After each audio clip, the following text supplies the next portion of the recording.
These did not begin as dangerous situations. They began as routine moments. A gate unlocked.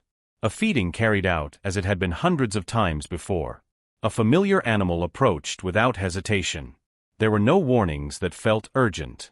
No sudden chaos. No reason, at first, to believe anything would go wrong. The people involved were not inexperienced. Some worked with animals for years. Others believed daily contact had created understanding.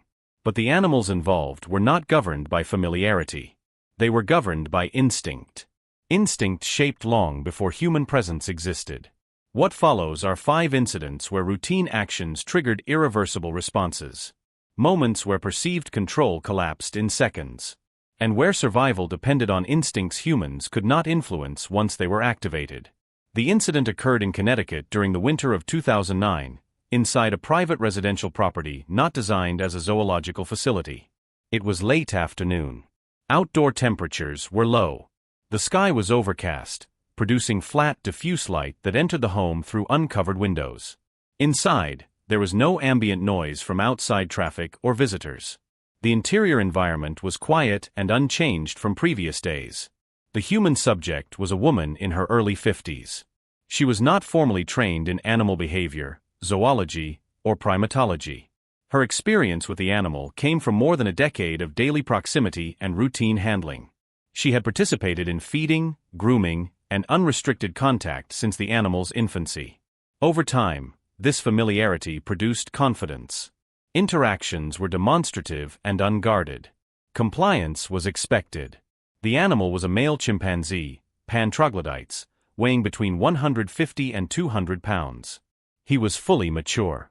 He had been raised from infancy within the home and was housed indoors, with periodic confinement rather than permanent enclosure.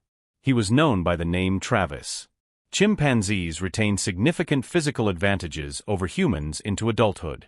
Upper body strength is estimated to exceed that of an adult human by several multiples.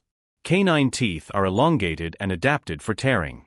Their social structure is organized around dominance and territorial control. Under stress, aggression can escalate rapidly, without gradual progression. In the period leading up to the incident, behavioral changes were observed. Following alterations to prescribed medication, the chimpanzee exhibited increased agitation. He paced within the home. Vocalizations increased in frequency and volume. Direct eye contact, previously tolerated, began to provoke visible tension. These changes were noted but not treated as interruptions to routine. External advisories regarding the risks of keeping an adult chimpanzee in a private residence had been issued previously by authorities. They were not acted upon at the time. On the day of the incident, the owner entered a shared space within the home during a period of heightened arousal in the animal. The action was routine and unprotected. No physical barrier was present. Initial contact was immediate. The chimpanzee grasped the owner using both upper limbs. Biting followed. Due to the strength disparity, the victim was unable to disengage. Limb restraint was maintained through sustained grip and body positioning. The injuries were concentrated on the face and upper body. Canine teeth caused extensive soft tissue damage. Bone was exposed. Blood loss was rapid. Shock developed as trauma progressed. The owner was present as the sole witness during the attack. Emergency services were contacted. Police arrived on scene and observed the ongoing assault. Due to the immediate threat and inability to intervene physically, lethal force was used. The animal was killed at the scene. Medical response was delayed until the environment was secured. By the time access was possible, injuries were incompatible with survival. The official cause of death was traumatic injuries resulting from the attack. Following the incident, state animal control and wildlife authorities conducted an investigation. The case contributed to renewed scrutiny and regulatory action regarding private ownership of primates, particularly adult chimpanzees kept in residential settings. In another incident occurred in California during the summer of 2013 at a private wildlife compound housing large carnivores. It was mid-morning. Weather conditions were clear and warm. Direct sunlight illuminated the outdoor enclosures, producing sharp contrast and defined shadows. The compound was operating under its normal schedule. Feeding preparations were underway. No deviations from routine were noted. The human subject was a man in his mid-60s. He was the operator of the sanctuary and had spent decades working with large predatory animals. His experience included daily exposure to big cats and long-term management of feeding, enclosure maintenance, and animal handling. His approach was procedural. Established routines were followed consistently. Confidence was based on repetition and prior outcomes. The animal involved was an adult Bengal tiger, Panthera tigris, weighing between 400 and 500 pounds. The tiger was fully mature and had been kept within an outdoor enclosure at the facility for several years. Physical barriers were present but designed for controlled human entry during routine operations. From a biological perspective, adult tigers are apex predators optimized for ambush. Bite force exceeds 1,000 pounds per square inch, sufficient to penetrate bone. The species employs rapid acceleration, rear approach attacks, and cervical targeting to immobilize prey. Feeding responses are strongly triggered by movement and proximity. Territorial defense of space remains active even in captivity. In the period leading up to the incident, behavioral changes were observed. The tiger exhibited increased pacing within the enclosure prior to feeding. Vocalizations were noted as staff approached. Responses to verbal cues were diminished. These behaviors occurred in the context of feeding anticipation and were not treated as interruptions to procedure. On the day of the incident, the sanctuary operator entered the enclosure during feeding preparation. This action had been performed numerous times in the past. No physical barrier separated the individual from the animal at that moment. Initial contact occurred from the rear. The tiger delivered a bite to the neck. Body mass was applied immediately. The victim was driven to the ground and pinned beneath the animal's weight. Due to the size and force involved, voluntary movement ceased. The fatal injury resulted from cervical spinal trauma. Compression and disruption of the spinal column occurred at the neck. Loss of neurological function was immediate. Staff members witnessed the attack and initiated emergency procedures. Firearms were deployed to stop the animal. The tiger was neutralized on scene. Emergency responders arrived shortly after. Despite rapid access following containment, the injuries could not be reversed. Death was confirmed at the site. The official cause of death was spinal trauma sustained during the attack. Wildlife officials conducted an investigation into the incident. The animal was euthanized as a result of the intervention. The facility underwent a formal safety review, with particular attention to enclosure entry protocols and feeding procedures involving large carnivores. Other incident occurred in Florida in early spring of 2015 inside a private residence where exotic reptiles were kept. It was evening. The ambient air inside the home was humid. Artificial lighting illuminated the interior rooms.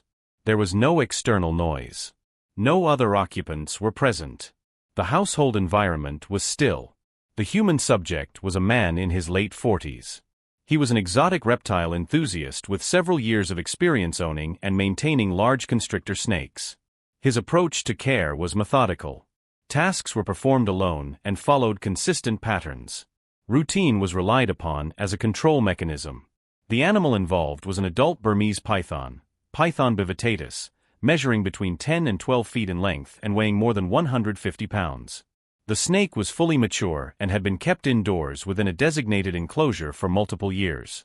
Handling and enclosure maintenance were performed regularly by the owner without assistance. From a biological standpoint, Burmese pythons are ambush predators. Their primary killing mechanism is constriction. Muscular coils apply pressure that exceeds arterial blood pressure, preventing circulation and respiration. Feeding responses are triggered by proximity, heat, and movement. Once a coil is established, release is not voluntary. In the period preceding the incident, changes in behavior were present. The python had undergone an extended fasting period. Activity levels within the enclosure increased. During prior handling, the animal displayed a tightened body posture, with increased muscle tension. These conditions were noted but did not alter routine procedures. On the evening of the incident, the owner began enclosure cleaning. The task was performed alone. No secondary handler was present. Physical barriers were removed as part of standard maintenance. Initial contact occurred during close proximity. The python formed a coil around the owner's torso. The movement was rapid. As additional coils were applied, immobilization progressed. Thoracic expansion became restricted. Constriction intensified incrementally.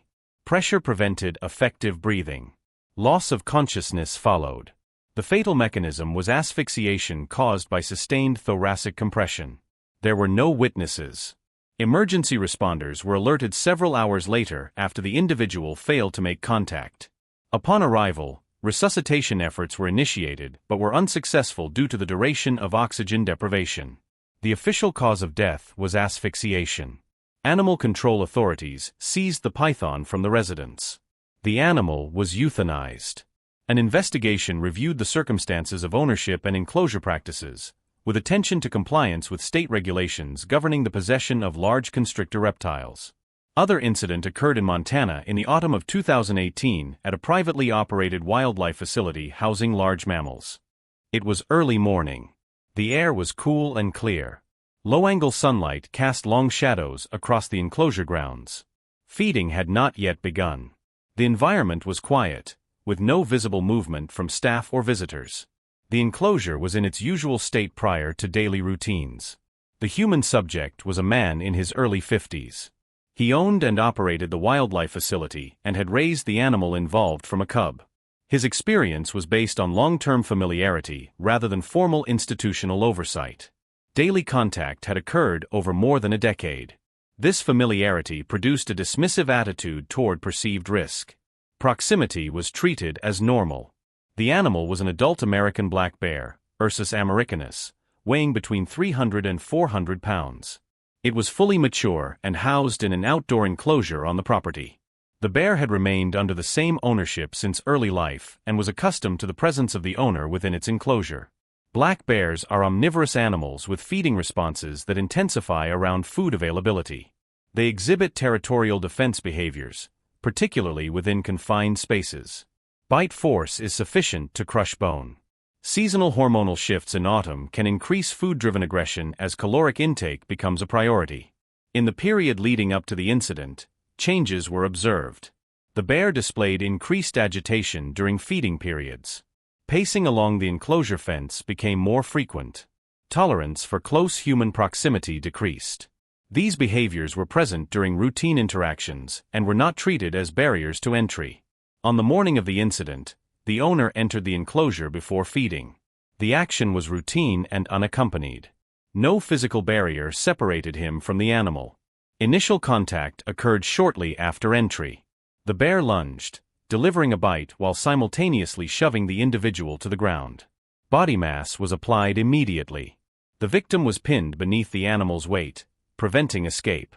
Injuries were extensive. Bite trauma caused deep tissue damage. Claw strikes and crushing force contributed to massive blood loss. Structural trauma progressed rapidly. There were no immediate witnesses. The individual was discovered after a delay when routine activities were not completed. Emergency responders were contacted upon discovery, but the injuries were incompatible with survival. No intervention was possible. The official cause of death was traumatic injuries sustained during the attack. State wildlife authorities conducted an investigation. The bear was euthanized following the incident. The facility was closed, and regulatory action was taken regarding the private housing and handling of large wildlife species. The incident occurred in Ohio during the winter of 2021 inside a private home. It was nighttime. Snowfall outside muted exterior sound.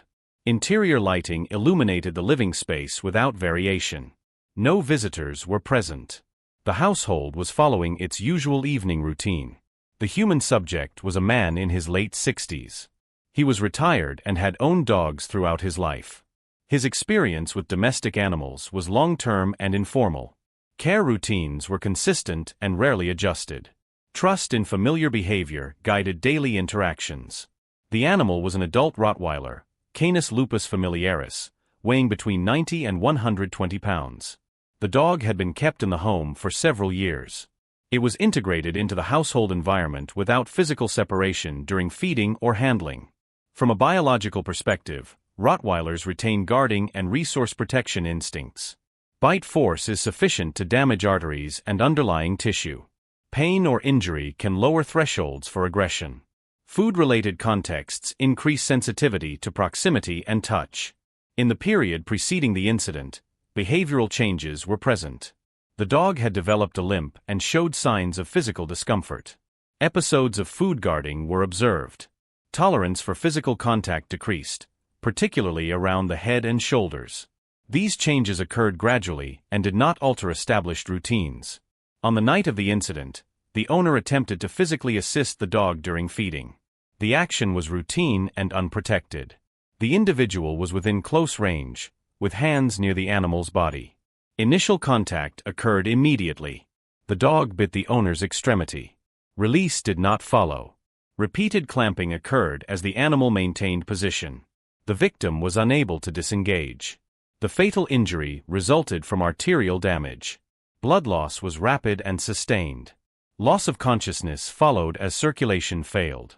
There were no witnesses. Emergency responders were contacted after a delay when the individual did not respond. Upon arrival, medical intervention was attempted but was unsuccessful due to the extent of blood loss. The official cause of death was hemorrhage. Animal control authorities conducted a review of the incident. The dog was euthanized. The case was documented through public safety reporting channels, contributing to institutional records regarding fatal domestic animal attacks.